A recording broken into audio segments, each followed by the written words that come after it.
Okay, thank you very much.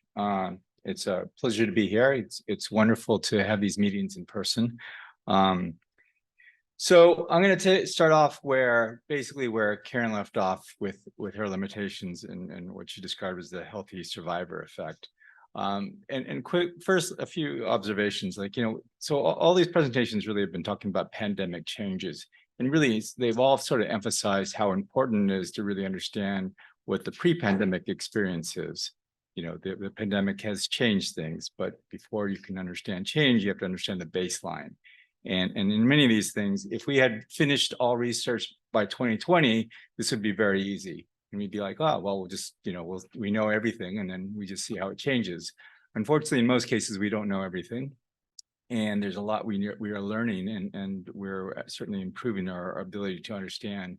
So part of that is really understanding the pre-pandemic experience better. And so we're going to start with a very simple question, which is like, who died? And really examining deaths during this period.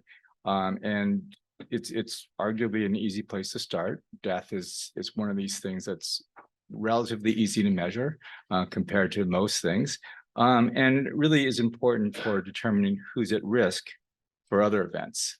What Karen described as her healthy survivor effect. So we don't know who died, then we don't know who's still around in the next period. And the other general comment I'll make is before I start is really that, all these talks have really emphasized how the pandemic is really more than about the SARS-CoV-2 virus. It's really this multifaceted time-varying shock on the system. And, that's sort of implicit in the nature of the SBE, that there are a lot of things happening. The infection itself and some of the early issues are certainly important ones, but we're also seeing, as you've seen from several of the previous presentations, changes in our delivery system, changes in the nature of who's insured, who isn't insured, and various other aspects that are relatively important. So first, I just want to acknowledge also, like others here, very fortunate to work with a wonderful group of collaborators, and we are, of course, very appreciative of NIH and this general opportunity. So some background, I'll go through this very quickly. Obviously the pandemic, we first started thinking about this as a virus thing. It's a transmissible disease. But then we started thinking about these social and economic changes. And there are a number of policies that really sort of mitigated disease spread. And arguably, in many of these cases, certain things got a lot better during the pandemic. And it's a weird thing to say, but Medicaid stability became much, much better during the pandemic period. Child poverty reduced substantially during the pandemic. A lot of people died, and a lot of terrible things also happened. But so there's a lot of mixed effects. And the other thing is, there were also a lot of changes in terms of data collection.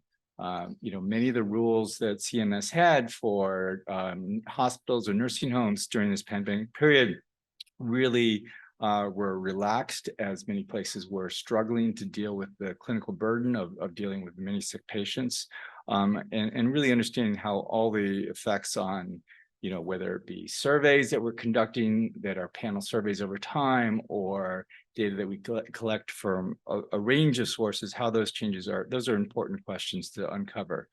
Another thing is, fundamentally, the pandemic was precipitated by this new infection, this new virus.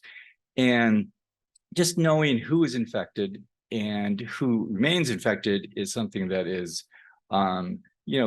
ends up being a little bit more difficult than we might think. Testing access was extremely difficult. For those of you who remember, March 2020, it was almost impossible to get a test. You had to really sort of beg or borrow or do something else in order just to get tested.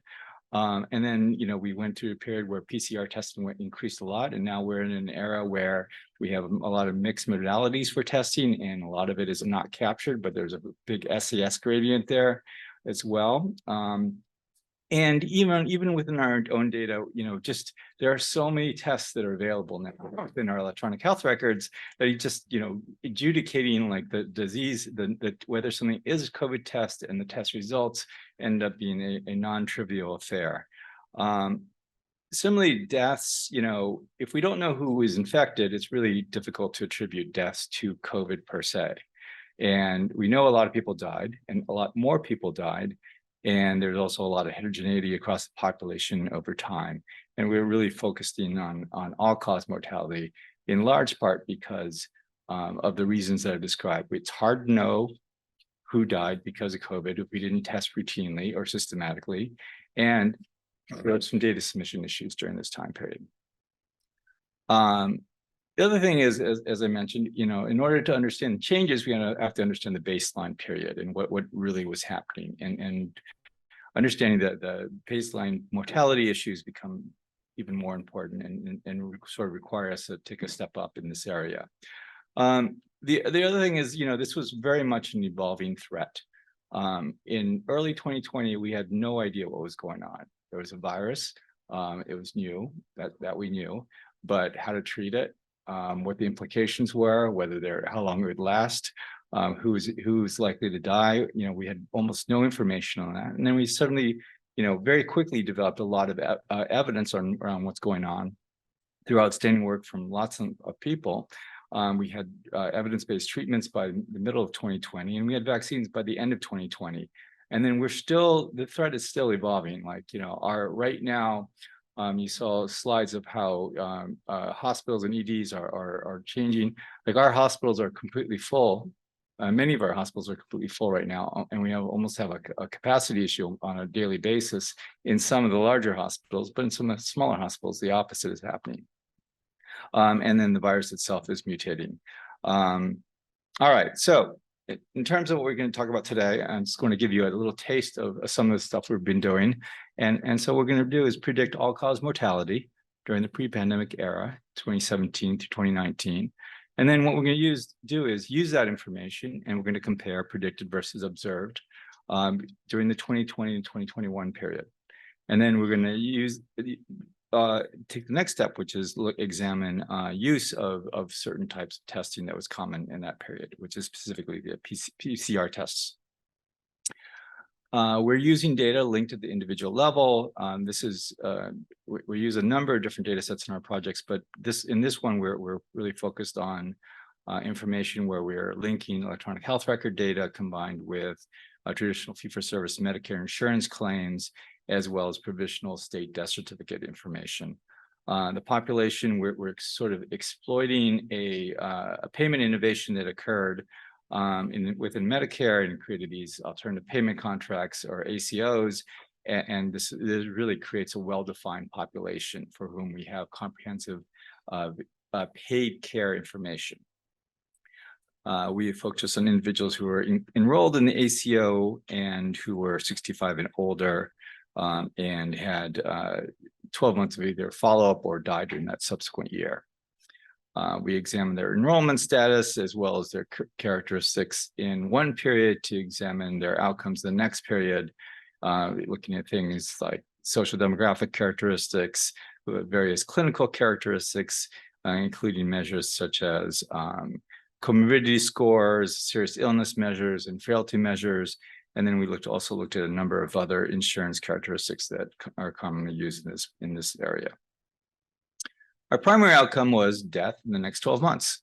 And so we wanted to know how well could we understand who died during this pre-pandemic period, and then so we could use this during the post-pandemic period.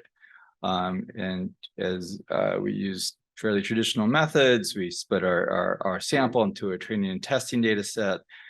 We use a number of different analytic approaches, starting with the logistic model, and then we use the ensemble package called SuperLearner, which basically packages a number of different approaches and uses different machine learning processes to sort of maximize performance. We looked at certain things like the area under the curve, calibration plots, et cetera. And what we're doing is examining all ACO members who are age 65 and older, who had 12 months of continuous ACO enrollment or who died during this observation period. And we also, for those individuals who were around in 2020 and 2021, we examined whether they had a PCR test or not, using the EHR and laboratory database.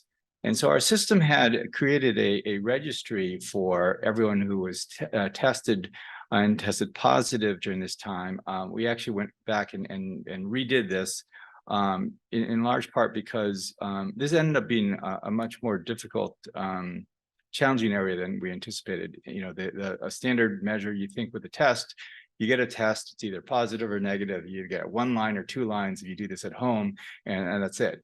The reality is a lot more complicated. There were many cases where there were ambivalent results or multiple results, et cetera. And the protocols for testing also varied substantially, both over time and across locations. For this particular analysis, we focused on the first test day. And if someone tested positive on that day, then they were positive. If they tested negative on that day, then it was negative. In many cases, because there are often many samples that were done, you can test in different locations, as everyone knows, and as well as you can have multiple tests themselves. And then we identified deaths in the initial 12 months, as I mentioned. So there are roughly a little over 100,000 individuals at any given point in time. In this population, you can see a lot of their characteristics. This is a sample that is by definition 65 years and older. The mean age is about 75. They're about roughly 30% more expensive than an average Medicare beneficiary in the world. And you can see a lot of these other characteristics. Many of these individuals have some level of frailty. This is a claims-based frailty score that we've been using, and many of them also have something that qualifies as a serious medical condition. This is a definition that's commonly used in the geriatrics study literature, and about 4% died in any given year. Here's a look at the actual number of deaths in this population. So again, this is a sort of a population of individuals who are aligned to a particular health system by nature of their Medicare ACO contract. And it is dominated by individuals who are already present. There are a small number of individuals that come in, but in general, the population ages over time. So if it's something that's aging over time, we'd expect a certain number of increasing deaths. And we see that in 2017 through 2019, we have slightly increasing deaths over time. And then 2020 and 2021 happens and we have these large peaks. And the peaks go way up in the early part of 2020 in Massachusetts. The worst initial outbreak was during the March through June of 2020 period, which corresponds to this. And then there was another subsequent peak in the winter of 2020, 2021, as you can see. And again, what we want to do is we're interested in this question of, well, how did the pandemic change things? And to do that, we have to make sure that we have a good way of measuring the baseline. And there's 2 different ways of looking at this question. And it turns out that we can predict death reasonably well. At this, the AUC, area under the curve, is about 0.88, which is, you know, decent. And you can see the calibration plots, et cetera, are promising.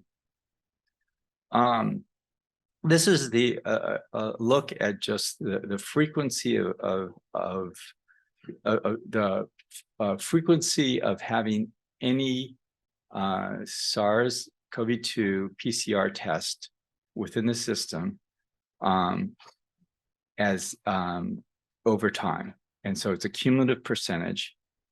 And one thing you can notice is in March of 2020, when, you know, the outbreak was first really appreciated, very, very, very few people had any testing. And then over time, the percentage increases. But even into February 2021, it's a little over a third a lot of people still don't have testing. And at this point, home antigen testing was still relatively uncommon, started becoming common in 2021. When we look at the numbers of individuals who are testing positive among those people who have a test, then this corresponds with peaks as we'd expect. A lot of people who were tested positive in the early outbreak, again during that March, April, and May time period in 2020, and then again in the winter of 2020 and 2021.